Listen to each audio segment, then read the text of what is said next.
never goes outside. So,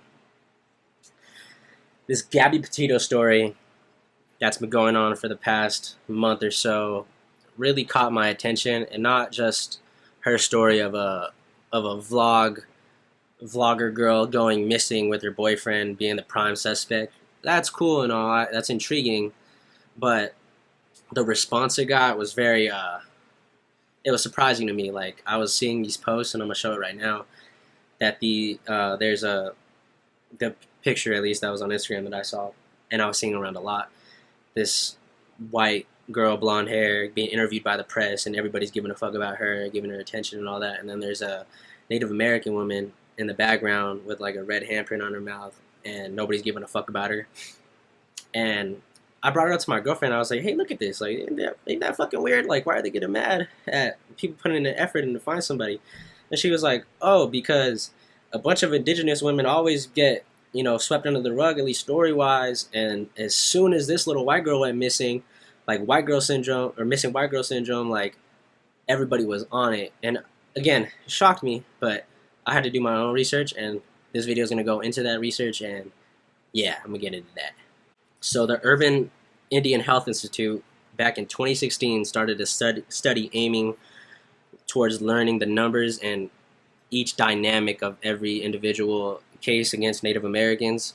And during this research, they went to, I forget what state it was from, I'm sorry, but they collected the numbers of missing persons cases in that one state, and it was, I believe, around like 5,700 and something numbers, and only like the official, like, federal U.S. like missing persons database only clocked in like 116 people. And again, with those numbers back behind how these natives feel, again, it all correlates. Like, they don't give a fuck. The numbers show that they don't give a fuck. And then I'm going to go into these cases, and I believe that these particular examples are very important because these are women that have stories, and again, they're missing, and these people don't have conclusions to these stories. And I believe that that's very unfair. I believe it's wrong. And again, I don't really know the point that I'm trying to get at with this video, because I feel like there really is no point. Looking into these laws that go into, how would I explain it? Looking into the laws that go into any state prosecuting somebody that's from a reservation, it's muddy, it's messy, and I believe it's messy on purpose. This system is built for these people to fail. Public Law 83 and Public Law 280, it was originally put an act to just give the Native Americans their own right to prosecute people in their own way, because again, some of these Native Americans have different beliefs, and they still go by their tribal ways, and there ain't nothing wrong with that. But what do you call it? The federal government gave them this right, if that makes sense. Like, they put this law in place so the reservation can prosecute themselves. And this law has been manipulated in a way, like, kind of like, how do I explain it? It's like, if I didn't want to give you something in the first place, and then you fought for it so fucking bad that I was like, all right, fuck you, then I'm going to give it to you. But there's like a twist to it where, like, how do I explain it? Like, all right, I'm going to give you like, you bugging me for my car. All right, I'm going to give you my car, but it ain't got no gas in it, and you can figure it the fuck out. That's pretty much what they did. They said, all right, you can prosecute people on your own soil, whatever, but if anything ever happens on that soil and then they get out of that, we cannot prosecute them by any means. And they mean that. They really do. We're about to get into the part of the video where I didn't really want to do, only because it's not very fun to talk about. But again, I do believe that these stories are important, these examples are important, because some of these women are missing still, and some of these women don't have conclusions to their story, and some of them are dead. So, and again, most of these, I believe there's only one case in all these examples where someone was actually prosecuted and convicted of a crime. So, with that being said, let's just get right into it. Olivia Lone Bear, a 32-year-old mother of 5, vanished from her home on an Indian reservation in North Dakota on October 24th, 2017. And she was last seen with a friend in her teal Chevy Silverado leaving a sports bar that night. And that was the last time she was seen alive. And that teal Chevy Silverado was found almost 9 months after she went missing at the bottom of a lake with Olivia strapped into the passenger seat, secured in. And again, no one has been prosecuted for that. And yeah, I'm just going to get into the next example. There's no explanation for it because, again, no evidence towards anybody has even been brought up or looked at. So I'm just going to get right into the next one. Faith Lindsay went missing from her Oklahoma apartment that she shared with her boyfriend on October 28th, 2019. And she was reported missing when her sister, Justice, started calling her and didn't get no response. When she would text her, she got weird responses back. And yeah, she got panicked, so she filed a missing persons report. And her boyfriend, Tanner Washington, was a prime suspect in this. And apparently, blood was found on his clothing that matched Faith's. And yeah, he was arrested on December 19th, 2019, same year, just a couple months after Faith's disappearance. And he was arrested and charged with first-degree murder. However, due to the Supreme Court's McGritt ruling in August 2020, which changed the way states authorized prosecution against Native Americans, Washington was let free. So, again, another example of how no one has been convicted or been put to justice for someone's disappearance. And yeah, again, there's really nothing to say to this other than, like, it's fucked up, and disgusting. Like, how they can have these rules in place to just let shit off just because they fucking feel like it. But yeah, I'm gonna get on to the next one. Selena Not Afraid. I'm not really sure if that's her middle and last name, but that's what she's called in this article. Selena Not Afraid, a 16-year-old girl last seen alive on New Year's 2020 in a car with all of her friends. I should say a few of her friends, I'm sorry.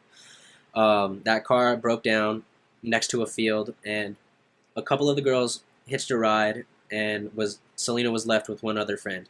When Selena's friend was picked up by her parents, they asked where Selena was, and she said that she just walked into the field and never came back. Now, it took 13 days, but they went back to that same field and found Selena dead, and they ruled it like hypothermia, and they ruled it an accident as well. And again, I'm not really sure how to feel about that. These are all little kids, but no arrests or investigation was conducted after she was found. So yeah, just I don't know. I don't even know what to say anymore. Cecilia Barber Fiona on May 31st went missing. That following day, she was reported missing, and apparently her daughter said that she had a fight with her then boyfriend at that time, and after that, it took, I believe, a couple weeks, and her boyfriend was arrested and charged. He pleaded guilty, so he is serving time, and that time that he is serving in jail, or prison, I should say, is not announced. I couldn't find it anywhere. And yeah, and just to give some, like, I don't even know, just, it's a fun fact, this man was the only man in this whole article that I read. I didn't even list all the women that were in it. He was the only one that was convicted, or I should say he was the only person from any of these cases that has a prime suspect, that someone was for sure the person that did it and then convicted of that. So pretty crazy, pretty fucking crazy, stupid shit. And it just blows my mind. I think I just got frustrated. I wanted to do this video because I just wanted to give you guys some insight on what I was been looking at and the crazy shit that I found out about this, but it just fucking hurts my feelings, bro. It makes me mad. So I can only imagine how some of these Native American people feel when they see a little white girl go missing and everybody hooping, hollering about like, we need to find this girl, yada yada, and then her boyfriend goes missing, and we need to find this motherfucker for sure. I just want to let everybody know right now, the only kryptonite to missing white girl syndrome is a white man murderer. So you are not finding that boy. I'm just gonna let this be known now. Or if you do, it's gonna be a long while because authorities will let a white man free for sure. In 2019, Sabrina Rosetti, I'm sorry if I pronounced that last name wrong, a 32-year-old mother of two, was found in her driveway with a stab wound to the side of her abdomen and was reported dead on the scene.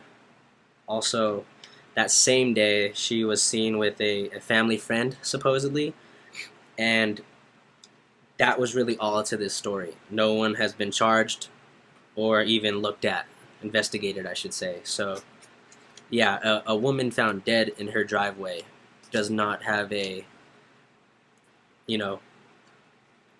person of interest. I cannot believe that. It's fucking insane to me. Faith Hedgepeth was found by her friend Karina the morning after they all went out partying. She found Faith wrapped in a comforter, beaten to death in the head with a empty Bacardi liquor bottle, and I believe like a restaurant bag next to her body, written in blood, saying, "I am not stupid, bitch." And again, blood was found under Faith's fingernails. Also, DNA around the scene. Again, no one has been arrested or prosecuted for this. And yeah, I guess that's where I want to leave this video off.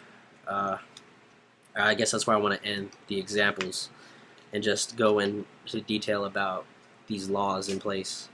Public Law 280 states that no state should have jurisdiction over the activities of Indians and tribes in Indian country.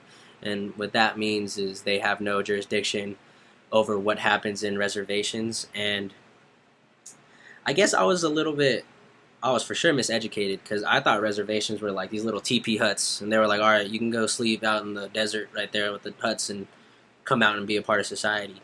But nah, reservations are like these fucking full-blown towns and shit. I didn't know that. I needed to be informed.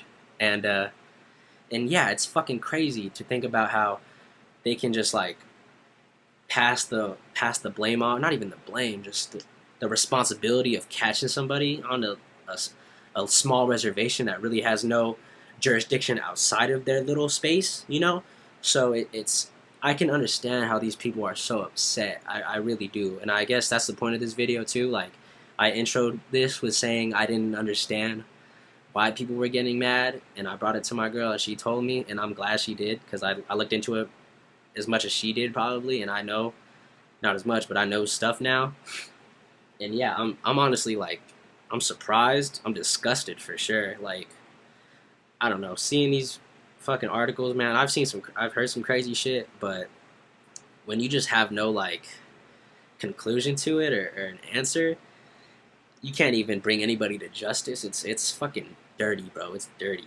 I don't even know. But again, I don't know how to end this video. I really hope you guys are informed just like I am. I'm sorry if this video was really dark or sad. Again, I like informing you guys on what I'm informed on, and yeah, I'm gonna end the video now. But thank you guys, and I love you. I appreciate you watching.